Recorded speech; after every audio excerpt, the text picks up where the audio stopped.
Hai Sobat Pintar, balik lagi bersama saya Chris di Duit Pintar.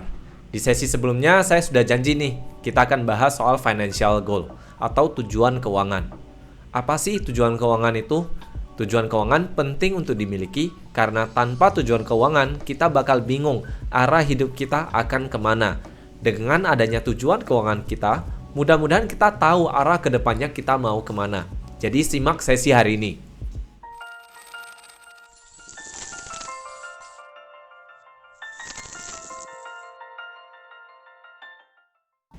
Pertama, saya akan coba jelaskan apa itu financial goal ataukah tujuan keuangan.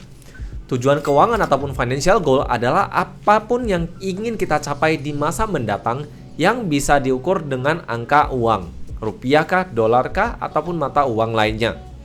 Tentunya dengan adanya financial goal ini kita akan bisa tahu berapa penghasilan yang kita butuh dan berapa nantinya jumlah tabungan ataupun cicilan tabungan yang harus kita masukkan di setiap bulannya ataupun di setiap periodenya.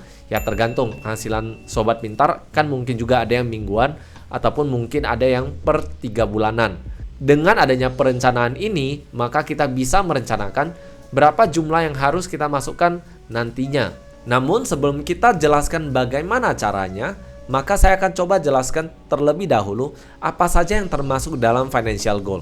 Pada umumnya financial goal ini terbagi atas dua, yaitu tujuan keuangan jangka pendek dan jangka panjang. Jangka pendek ini seperti apa? Jangka pendek ini bisa banyak sekali, bisa seperti apakah kita ingin membeli mobil, membeli rumah. Kemudian kita harus tentukan kita mau belinya lunas, membelinya pakai kredit, atau bagaimana.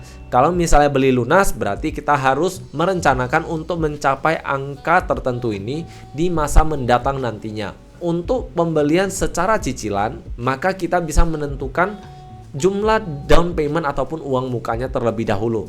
Kemudian kita hitung lagi berapa cicilan yang dibutuhkan dengan down payment sedemikian.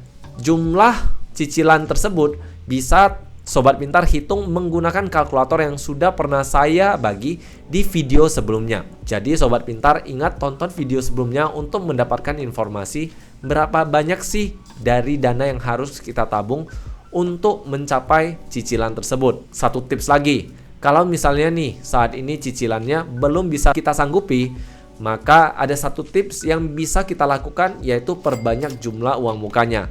Dengan memperbanyak uang mukanya, maka jumlah cicilan bulanannya akan menjadi lebih rendah. Otomatis tingkat persetujuan dari pihak perbankan akan semakin tinggi pula. Jadi di sebelumnya kan saya sudah pernah membagikan beberapa tips. Ini saya kasih satu tips tambahan lagi. Kalau misalnya ternyata penghasilan kita bisa membayar jumlah cicilan yang ditentukan oleh bank di saat itu, maka kita juga bisa mengatur jumlah down payment-nya, jumlah uang mukanya, sehingga jumlah uang muka tersebut bisa kita gunakan untuk yang lain. Misalnya untuk diinvestasikan atau dimasukkan ke uang darurat dan sebagainya. Itu untuk yang jangka pendek. Untuk yang jangka pendek bisa juga kita masukkan jumlah investasi yang ingin kita capai di masa mendatangnya. Karena tidak semua orang ingin membeli rumah ataupun ingin membeli mobil. Namun ada banyak juga orang yang ingin memiliki jumlah investasi atau jumlah tabungan dengan angka tertentu di masa mendatang. Dengan mengetahui jumlah tersebut, maka kita bisa mengetahui berapa jumlah yang harus kita tabung setiap periodenya. Saya akan membagikan cara menghitungnya di sesi yang mendatangnya. Jadi Sobat Pintar, ingat untuk tunggu terus sesi saya ke depannya. Ingat, tetap di subscribe, nyalakan loncengnya supaya bisa tetap dapat informasi terbaru dari Duit Pintar. Di sisi lain, ada financial goal ataupun tujuan keuangan yang lebih panjang ataupun long term. Untuk yang panjang ini bisa berbagai jenis pula. Jenis pertama, misalnya ada dana hari tua yang ingin kita capai di kala kita pensiun. Di kala kita pensiun, kita juga bisa memilih, kita mau pilih dalam jumlah uang yang besar sekali, jadi one shot ataupun lump sum istilah keuangannya. Dan kita juga bisa memilih untuk mencapai angka tertentu di masa mendatangnya dan kita ambil dalam bentuk seperti cicilan ataupun kita ambil setiap bulanannya. Jadi bentuknya dana pensiun kita ini nanti seperti gaji. Itu juga bisa dilakukan seperti itu pula. Saya akan coba membaginya di sesi mendatang, namun tentunya tidak sedetail itu. Jadi Sobat Pintar, ingat stay tune di Duit Pintar. Di sisi lain, mungkin banyak sekali yang memiliki tujuan keuangan seperti ingin mencapai dana pendidikan anak. Dana pendidikan anak ini sudah tidak tren untuk mencapai dana ketika dia SD, SMP, SMA, dan sebagainya. Karena cenderung biaya untuk sekolah SD, SMP, SMA masih cenderung terjangkau. Walaupun saya harus akui, banyak sekali international school yang harganya gila-gilaan. Bahkan pendaftarannya sampai beberapa puluh juta. Ada yang bahkan mencapai 50 juta atau bahkan banyak yang mencapai 100 juta. Tidak heran kok angka-angka seperti itu. Namun angka-angka seperti itu tentunya tidak untuk semua orang. Pastinya orang yang sanggup untuk membayar itu baru ke sana. Untuk dana pendidikan anak, menurut saya nih, yang paling penting adalah ketika nanti kuliah. Karena ketika kuliah, angkanya cenderung lebih besar. Terutama kalau misalnya kita menargetkan anak kita bisa kuliah di luar negeri. Ada juga perhitungannya. Saya akan coba bagikan di sesi berikutnya. Kemudian ada pula yang ingin memiliki dana kerohanian. Misalnya ongkos naik haji, umroh, misalnya untuk ke Yerusalem ataupun ke kota-kota suci lainnya. Jadi uang tersebut adalah salah satu financial goal kita pula. Namun sejak dari tadi saya sudah menjelaskan jangka pendek, jangka panjang. Jangka pendek itu berapa lama? Jangka pendek itu sebenarnya di bawah 3 tahun. Namun supaya gampang, kita bagi dua saja. Jangka pendek di bawah 5 tahun, jangka panjang di atas 5 tahun. Jadi sebenarnya yang jangka pendek ini saya gabungkan antara jangka pendek ke jangka menengah. Karena jangka menengah biasa 3-5 tahun. Dengan begitu, kita bisa mengatur keuangan kita mana yang diprioritaskan terlebih dahulu. Tentunya yang biasa kita prioritaskan adalah yang jangka pendek ke menengah dulu, baru nanti ke yang jangka panjang. Setelah ini saya akan membagikan bagaimana cara kita untuk melakukan goal setting atau bagaimana kita merencanakan tujuan keuangan kita. Tujuan keuangan sendiri harusnya kita buat dalam bentuk SMART. SMART itu selain artinya pintar, namun SMART di sini ada arti lain. Saya akan jelaskan satu persatu. SMART ini apa? SMART ini kepanjangannya adalah specific, measurable, achievable, reasonable, dan timely. Saya jelaskan satu persatu. Spesifik maksudnya tujuan keuangan kita harus ada spesifikasi yang jelas. Harus lebih jelas. Contoh misalnya, saya ingin memiliki uang yang banyak. Uang yang banyak ini seperti apa? Jadi kita kasih yang lebih spesifik. Misalnya, saya ingin memiliki uang sebanyak 10 miliar.